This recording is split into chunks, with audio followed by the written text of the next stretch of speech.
Hola, ¿cómo están? Me llamo Claudia, soy de acá de Chaco, de Resistencia puntualmente, y paso por aquí para contarles un poco todo lo que tiene que ver con mi identidad afro, con mi identidad afrodescendiente, de afrochaqueña. Y para eso me enfoqué, sí, tuve que elegir, y las elegí a mi abuela y a mi mamá, a ellas dos.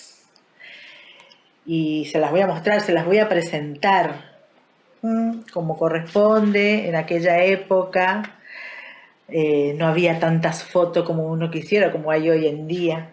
Así que voy a pasar por acá esta foto, donde está mi abuelo, don Santiago Conti, y mi abuela negra, doña Mercedes de los Santos. Así que bueno, el foco está puesto en ella, no es sin querer.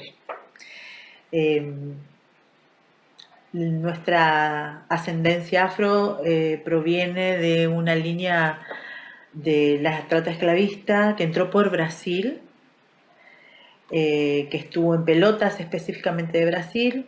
De ahí se une a mi abuela y vienen para Corrientes. Estuvieron en el Cambacuá y del Cambacuá vinieron para acá.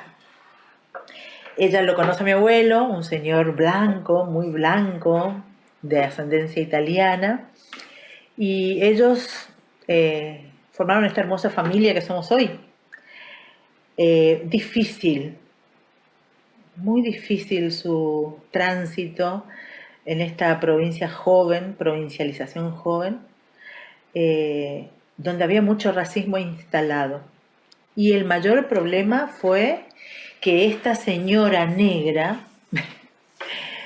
se había casado con uno de los mejores partidos que había en ese momento acá, que era mi abuelo, italiano y blanco. El primer yesero con una empresa de construcción. Bueno, compraron una casa, no tiene muy buena definición esta foto, pero compraron una casa por la calle Santa Fe al 238. En esa casa transcurrió nuestra vida. Toda nuestra vida, desde ellos, sus hijos, mi mamá, mis tíos, mi tía y todos nosotros que nacimos habitando esa casa. Bueno, mi nombre es Erika. eh, Acá nos encontramos con mi abuela y mi mamá. Mi parte de color de piel negro viene de parte de mi abuelo. Yo crecí con esto de que mi abuelo se parecía mucho a mí, que estaba reencarnado en mí, entonces ahí empezó mi búsqueda. Aparte porque también me encontré con la música y es el único músico hasta ahora registrado en la familia. Entonces, mi afrodescendencia, mi negritud viene de la parte de él. Bueno, vinimos de Pinedo, porque él era de Pinedo. Vinimos acá, compramos una casa y vivimos acá. Él viene de su mamá, era indígena, de Catamarca, donde nosotros no conocimos sus raíces, digamos, nunca supimos de su mamá ni de su papá, nunca los conocimos, pero sí él siempre nos contaba de dónde él venía, de dónde nació su mamá y cómo era su mamá. Él tenía 5 hermanos, donde todos eran morochos también, negros, como él, y bueno, su papá no sé, ya desconozco porque eso nunca no nos dijeron, no nos contó, pero sí sabemos de su mamá. Siempre él, cuando encontraba una Virgen del Valle, quería comprar porque decía que su mamá siempre la tenía presente en su casa. Cuando él era chico se recordaba de que siempre en su casa había una Virgen del Valle, entonces él siempre quería tener eso. Ella Sí. hacía una escuela en el interior, él trabajaba en una empresa. Ellos hacían escuela en todo el interior. Y ahí fue en una escuela donde la conocí a mi mamá porque ella también trabajó un hermano de ella. Entonces ella iba, le llevaba el desayuno al hermano y así fue donde me conoció tenía 18 años, él tenía 32 años, así que ya se ve que se enamoró. hace 2 años, fuimos a ver la escuela donde ella le conoció a su marido. Bueno, estuvo ahí en esa escuela y bueno, ahí se recordó de que él trabajaba ahí y estaba fue un momento muy agradable para ella porque volver a recordar esos tiempos parece que son los mejores que hay en su vida, más a esta edad. Después anduvo buscando trabajo. Cuando empezó Casa de Gobierno, entró ahí a trabajar. En principio, trabajaba en construcción. Pero él vino con una empresa constructora. Con una empresa constructora. Empezaron Casa de Gobierno. Él trabajaba de mayordomo, después ingresó a la planta, después se terminó Casa de Gobierno, la empresa, haciendo búsqueda de su trabajo, lo incorporan a la administración. Él era ordenanza, donde llegó a ser mayordomo. Así se jubiló. Él, como trabajó mucho en el interior, fue picado por una vinchuca. Esa vinchuca trajo el mal de Chagas. Teniendo 70 años, se empezó a manifestarse su enfermedad. Lo llevamos a Buenos Aires, donde hizo tratamiento, y ahí lo detectaron que tenía mal de Chagas. Esa enfermedad fue la que le llevó a la muerte. ¿Por qué? Porque su sangre ya no consumió toda la enfermedad. Fue muy tarde donde se dio cuenta. Antes era mucho más difícil detectar una enfermedad de esa magnitud. Bueno, eso fue lo que le llevó a la muerte. Murió a los 76 años, ¿no? 76 años. 76 años, sí, 76 años tenía cuando... Pero no hay ningún registro de él, no hay de que él, o sea, de los que construyeron la Casa de Gobierno, no hay ningún registro de nada. Soy Esteban Molina, también me conoce como Fuá de Chaco, soy afrodescendiente, soy una identidad marica no binaria y creo que es muy importante que recuperemos estas historias de nuestra sangre negra acá en Chaco, que no se quiere contar mucho, o que cuesta contarlo, mejor dicho.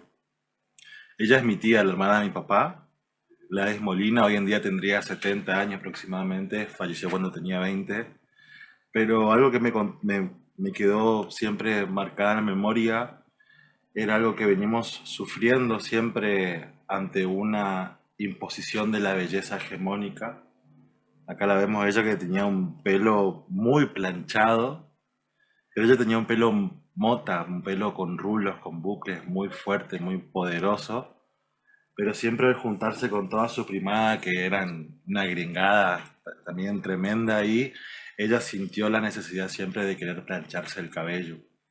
Y en esa época era mucho más difícil las cuestiones de los rituales de la belleza y se planchaba el cabello con una plancha.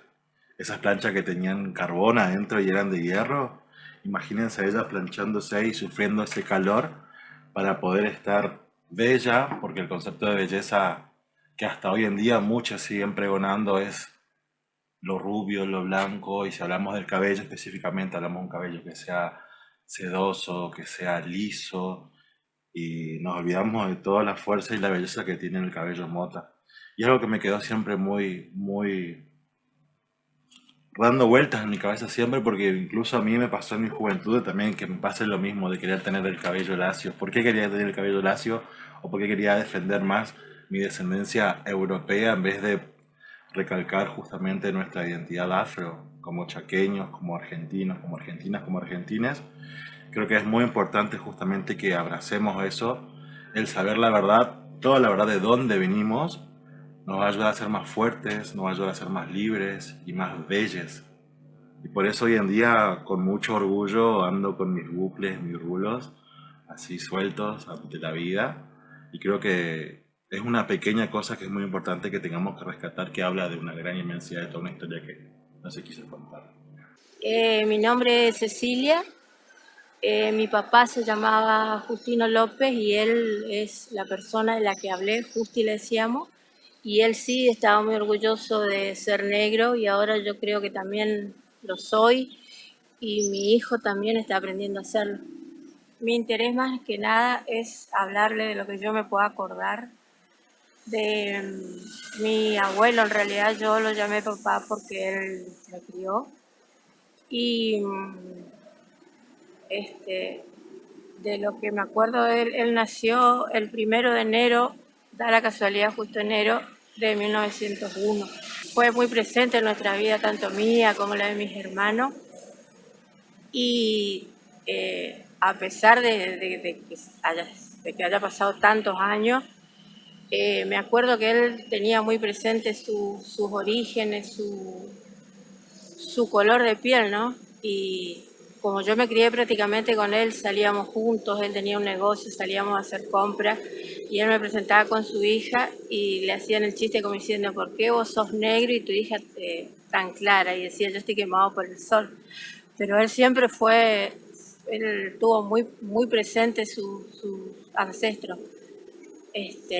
Nosotros nos criamos en Laguna, a la orilla de la Laguna Argüellos, vivimos toda nuestra infancia, todos nos acordamos la época de cuando nacía Resistencia, en el centro. Nosotros estábamos muy alejados todavía, te estoy hablando del 65, 66, y todas las vivencias fue lo que hoy denominamos vecinos, cuadra. Estábamos todos a la orilla de la Laguna Argüello y todos eran personas negras. Bueno, justamente por mi familia paterna, que es donde viene ese legado afro, ese cabello mota, esos labios anchos, toda esa impronta, digamos, viene con mi abuelo, en realidad con su madre, que vienen desde la zona de Goya para el principio de 1900. Así que en este caso, esta casa fue la primera en construirse en toda la zona hace más de 60 años, donde vinieron a vivir mi abuelo y mi abuela justamente, y una de las cosas que sigue todavía sobreviviendo. Esto es un altar que justamente de abajo no subió desde Goya hasta acá, digamos, por el río Paraná, y ese altar lo trajo mi bisabuela, la madre de mi abuelo paterno, donde viene justamente toda esa herencia afro, y es un altar que Maxi, un amigo que es historiador, es recuperador y restaurador, justamente se encargó de investigar, que es de finales de 1800, en la capillita en sí. Es un trabajo justamente de las misiones jesuíticas y guaraníticas también, justamente de esa mixtura, esa fusión ahí de esas culturas. Y también la imagen de la Virgen que tiene es una fotografía que es en 1918 justamente. Y eso viene pasando de generación en generación en mi familia. Y por otro lado también tengo justamente, esto es más nuevo, pero tengo mi santito ahí, mi San Baltasar, que me lo hizo justamente también un amigo. San Baltasar justamente creo que me da la fuerza y cada 6 de enero me renueva la fuerza a través del tambor y la danza y el abrazarme con todos mis negres para justamente seguir quitando el polvo, dándole brillo a esa historia justamente que querían ocultar, ¿no? Que tienen que ver con todo lo que pasó en esta tierra, no solamente con la parte blanca que se quiere decir, sino también con una parte que es muy importante, que estuvo presente desde el principio de la construcción de la historia, de lo que se conoce como una resistencia moderna, ¿no? Porque tenemos mucha más historia como Chaco desde antes, pero nunca se hablaba de los negros que construyeron las vías férreas, porque mi abuelo también venía ahí, como el abuelo de Erika, se conocían incluso. El abuelo de Erika vivía acá a la vuelta también, digamos, y trabajaba en la construcción de las vías. Y hay mucha historia también detrás de lo que se piensa que era blanco, ¿no? Entonces, mi San Baltasar, que está ahí con sus velitas, que está con su traguito, con su pucho, con su habano, siempre está ahí como para recordarme de dónde venimos y darme la fuerza para poder seguir. Esta es una foto de compañeros donde él estaba trabajando en Casa de Gobierno.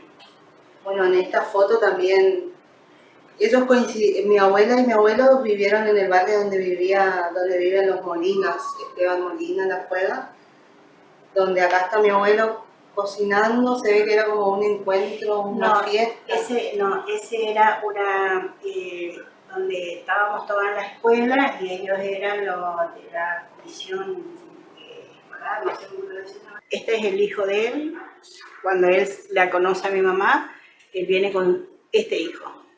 Y después con mi mamá tuvo él, que es mi hermano, y yo.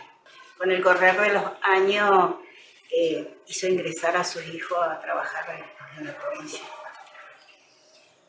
Claro, por eso yo decía en una parte de que no hay registro, o sea, no hay un lugar donde diga que mi abuelo construyó eso, porque mi abuelo estuvo ahí, que vino a construir eso, que estuvo 5 años construyendo el sótano, la casa de gobierno, para que eso hoy siga en pie. Como no hay registro, no hay nada, si yo no sé por mi familia, no hay otro registro de él que estuvo ahí, digamos. Él en sus momentos de ocios, digamos, con el hijo mayor, formaron un grupo donde tocaban, le gustaba mucho el chamamé. Eran familiares donde el fin de semana se juntaban a hacer música. Le gustaba mucho la música. O sea, aparte de Erika, también tengo otro mi hermano mayor de parte de mi padre, donde también era músico que tocaba con él la guitarra. En la casa nomás ensayaban y Tocaba el acordeón él. tocaban el acordeón. Y el hijo tocaba la guitarra. Yo no lo conocía a él. Cuando yo nací, él ya había fallecido. Pero crecí con esto de que, vos sos tu abuelo, o, mira, es la abuela más que nada siempre. Y ahí fue mi búsqueda. Y aparte, como contaba al principio, fue el único músico de la familia, o sea, fotos, todo ahí a él, se lo ve a él tocando. Entonces, cuando yo me encuentro con el tambor y me encuentro con esta atracción de la música, vuelvo de nuevo a la historia y claramente, o sea, es él el que me heredó todo esto. Y Viene con los genes. En este momento no podría decir de dónde vinieron, como tampoco sé mi papá de dónde vino, sé que nació en Corrientes, pero de dónde vino la familia no. Pero eran todo personas negras, inclusive hasta ahora están los descendientes que viven todavía ahí. Así que fue como que se pusieron de acuerdo a vivir todo ahí. Y así pasamos todo, yo fui a la escuela, siempre al lado de toda esa gente. Éramos una familia muy grande. Y lo que más mi abuela, por ejemplo, tenía una gruta, yo me puedo acordar, pero era un espacio donde ella tenía muchos santos. No puedo acordarme si estaba ahí San Baltasar, pero tenía muchos santos, tenía mucho rojo, muchas velas rojas. Lo que sí que ella era la guarda de Santa Librada, que es también la época del negro Baltasar. Así que supongo que ahí habrá estado el Baltasar también. Y había mucha gente, se juntaba mucha gente a festejar. Ella se quedaba a guardar la fiesta esa y a festejar ya el 5 para amanecer el 6, pero como por mi papá y toda la gurizada, de toda la negrada, como le decíamos nosotros, de mis amigos, nos cruzábamos la Laguna Argüello e íbamos para la casa de Carmelo Baltasar y ahí pasábamos toda la tarde, la noche y esperábamos el 6 de enero, ¿no? Y lo que más me acuerdo todavía era cuando se iba llegando a las 12 y iban llegando la gente que se supone de otros lados, todos con sus tambores, un ruidazo increíble, una música que te llegaba al alma. Y nosotros la forma de acompañar era con lo que teníamos a mano, llámese lata, plato, y acompañábamos el ritmo y el ruido de los tambores, ¿no? Era muy emocionante todo eso. Y así siguió. Yo eso lo tenía muy para adentro, ¿no? Sobre todo por mi papá, pero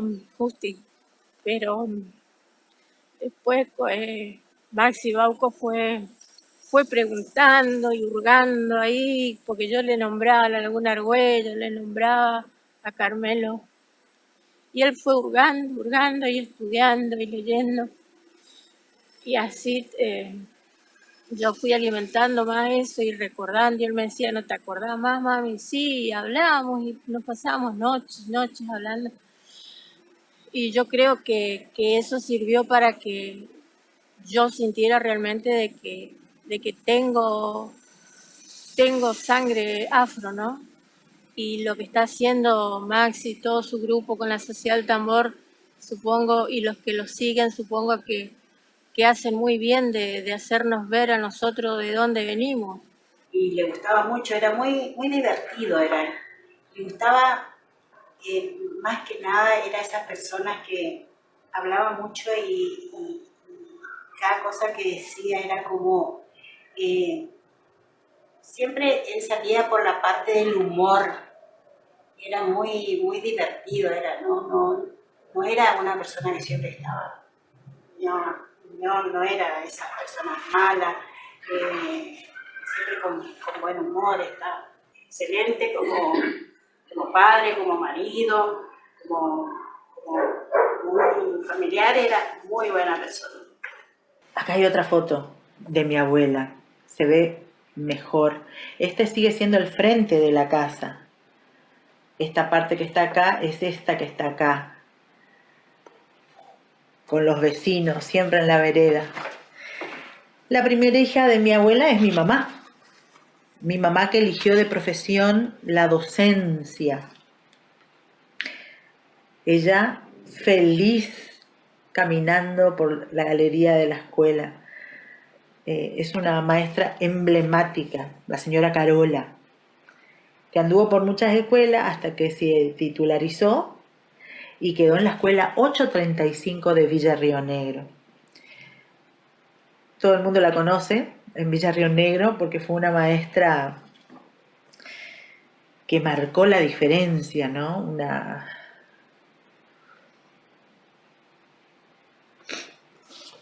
Una gran referencia.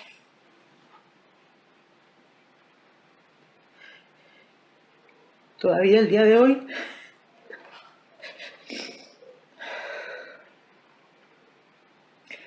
nos encontramos con sus alumnos o los padres de sus alumnos en la calle que nos siguen agradeciendo cómo fue ella con ellos.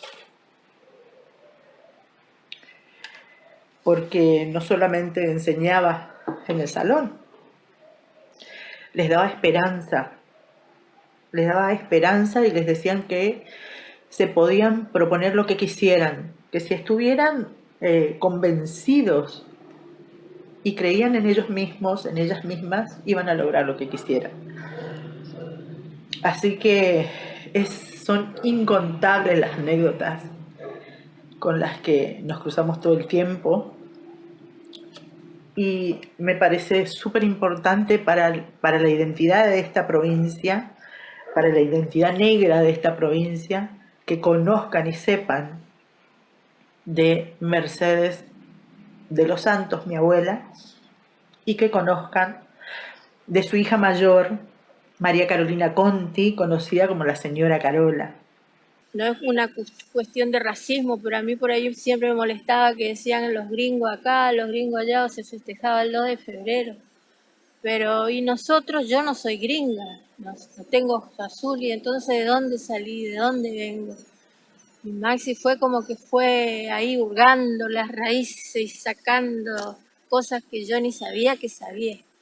Así que me gustaría que mucha gente que vea, que participe del movimiento de la Sociedad del Tambor y de toda la gente que está trabajando, que en realidad no es un trabajo, sino que es algo que le gusta, que se acerquen y vean realmente de dónde venimos, ¿no?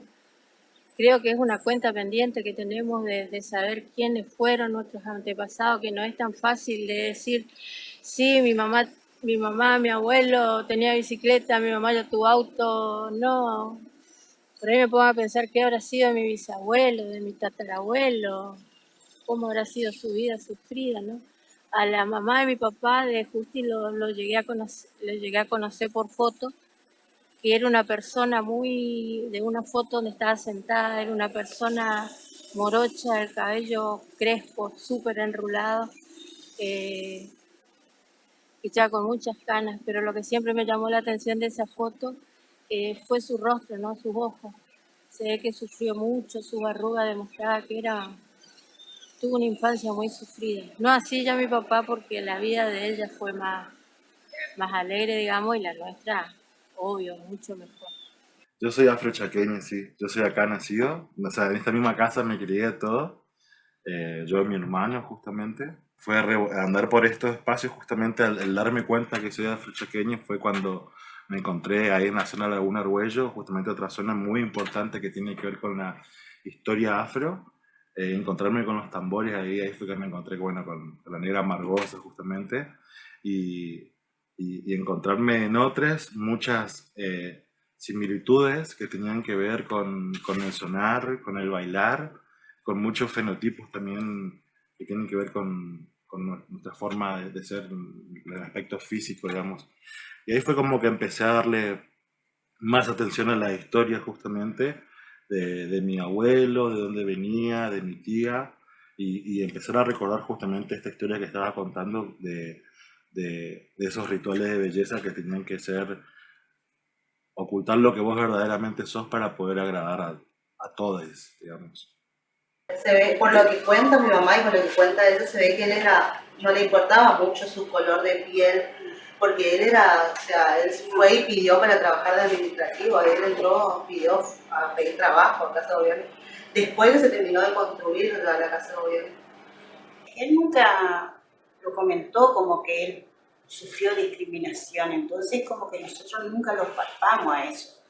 No sé, quizás lo hayan hecho, pero nunca vino a su casa con ese malestar de que lo discriminaron. No, tenía muy buena, era una persona muy querida,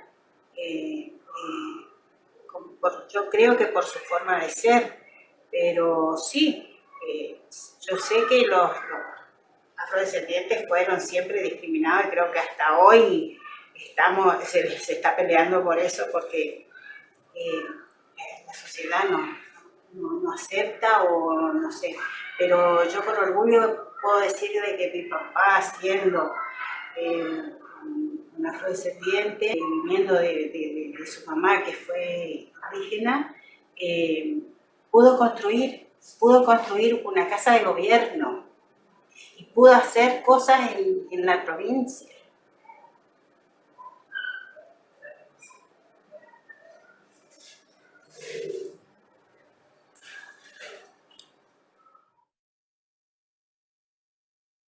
Creo que la verdad, justamente como decía, nos libera de alguna forma, nos hace sentir seguros de lo que somos y me encanta ser afrodescendiente justamente por eso, por saber bien de dónde vengo, sin ningún tipo de ocultamiento, sabiendo justamente de que lo que soy está bien, digamos, y cómo soy está bien, justamente, que va por lo afro, que va por un cuerpo disidente, que va por una identidad disidente, y más sabiendo toda esta historia que se intentó ocultar, que incluso en mi familia hoy en día, cuando quiero hablar con mi papá o con mis tíos, es una cuestión que cuesta reconocer hoy en día, más aún sabiendo que mi viejo es morocho justamente, tiene una piel mucho más pura que yo, y él no le cuesta reconocerse todavía como un afrodescendiente, digamos, y es como que se salteó yo que me ponga a hablar, digamos, con él acerca de dónde viene, de hablar de su hermana, de su papá, justamente ahí que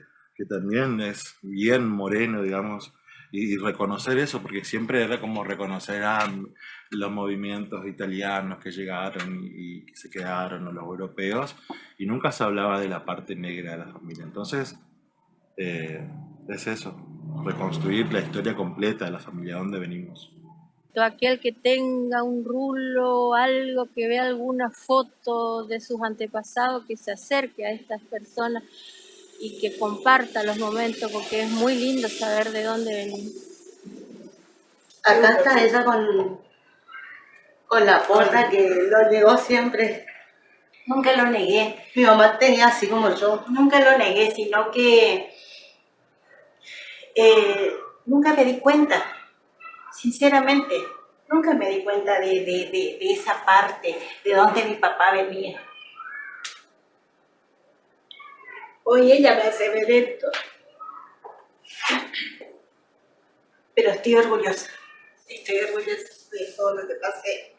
Claro que hay una responsabilidad muy fuerte justamente, más aún cuando hay tanto desconocimiento, tanto odio, que tiene que ver justamente con toda la historia afro, con la historia de la espiritualidad afro, con la historia de cómo son las costumbres justamente, porque impusieron una idea de cómo tenían que hacer que venía desde una posición eurocentrista, y es muy importante que podamos construir con mucha responsabilidad, digamos, sin ningún tipo de burlas, porque hay mucho también de eso, hay mucha burla, hay mucha banalización con respecto a lo que tiene que ver con lo afro. Entonces, hay una responsabilidad, digamos.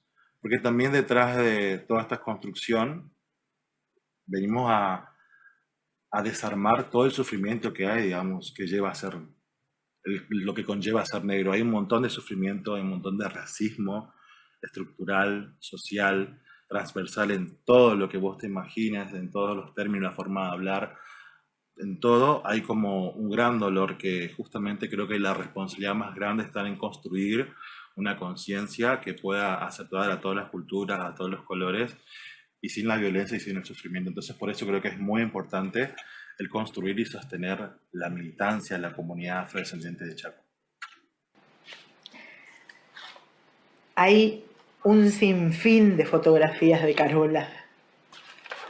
La mayoría de las fotos son así, con sus alumnos. 1997, fin de año.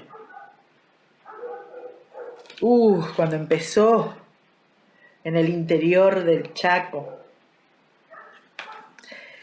Fotos como esta nos regalan o le regalaban a ella sus alumnos, porque era súper importante para la familia tener una foto con la señora Carola. Es al día de hoy que cuando vamos por el barrio, la gente me para o me dice Carolita o me preguntan por ella, porque marcó muchas familias en Villa Río Negro y en cada escuela en la que estuvo. La mayoría de estas personas eran afrodescendientes también, portaban fenotipo afrodescendiente o indígena. Así que el trabajo de la afrodescendencia, de la conciencia, de la seguridad, de poder pensarse identitariamente bien y feliz, tuvo mucho que ver con la señora Carola. Y ella tuvo los valores de mi abuela, de doña Mercedes de los Santos. Son dos mujeres afrodescendientes chaqueñas que hicieron mucho por esta provincia, por resistencia, y que quiero que las conozcan.